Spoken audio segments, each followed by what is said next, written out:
If you guys have stuck around with me thus far, I'm going to explain to you exactly how I blend every line step by step. So what I'm doing here is I have my lever 3/4 open, then we go midway and we want to hit the midway point of the guideline. This is called open to closed. The reason why I like starting with my lever open is just a lot safer, and you guys can really see everything come together as you keep working your way down in the guideline. So right now my lever is closed and I'm hitting the beginning of the line. If it doesn't blend out, guys, just repeat the process and you guys can do either or, open to closed or start closed to open. Preferably the first guideline, I like doing open to closed. Once I'm done blending that line out, we're gonna go ahead and grab our number 1 guard and we're gonna repeat the same thing. We're gonna do open to closed. So what this does is it's gonna soften the second guideline. We finished blending the first line, as you guys can see. Now we have 2 more lines to blend. And in this step, it's a 2-step process. We want to go from open to closed with the 1 guard, and just take your time, guys. You guys don't want to rush the process of the step. Once you guys get to the closed position, you guys can still see there's a hard line going across the second guideline, and we're going to use the 0.5 guard to finalize the blend of the line, doing the same thing open to closed. So by just keeping a system and keeping a consistent lever method, you guys will be able to go faster with your cuts. You guys won't be able to get lost, because a lot of the times when I first started cutting, I would get lost within the blend. So just by keeping a solid system, you guys will be able to navigate through your haircuts a lot smoother, and everything will come together as you guys keep putting in the work.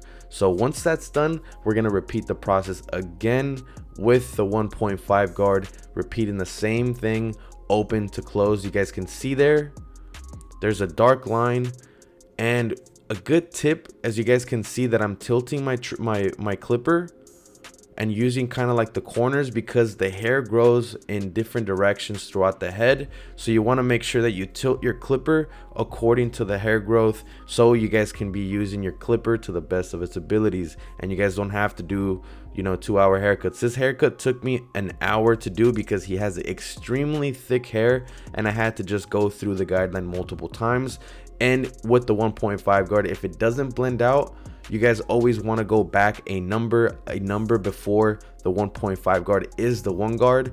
And that's what I'm doing in this step, is I'm going open to closed, and you guys can see I'm kind of like digging in and using the corners of the clippers, because I noticed that the blend just didn't look as smooth. So I wanted to go back a step. If you guys just go through that process, you guys will be able to refine your fades as you guys keep working up into the guidelines. So once that's done, we're going to go ahead and detail our work first by doing the C-cup area.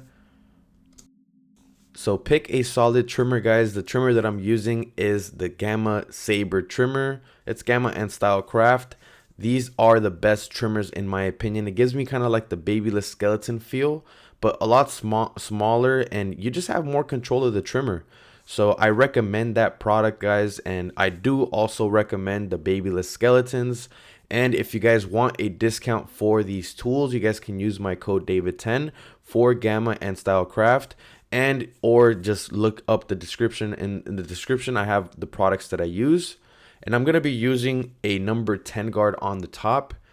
This is my first time ever using this guard. So I ordered them on Amazon, and I don't think Wall has them, or any of the other clipper companies, because they are bigger guards and it's a lot harder to get a smooth cut with the guards. But I tried it out, and as you guys can see, that was my end result. And what I'm doing here with my thinning shears, since my client has really thick hair, I make sure that I go and I detail kind of like in between the 1.5 guard and the 2.5 guard, and anything above that, you guys want to just keep pulling out the comb, so you guys don't dig in so hard and create holes within your fade.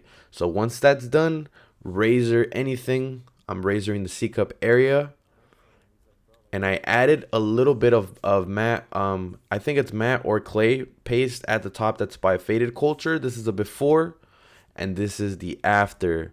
a mid fade with a number 10 on top.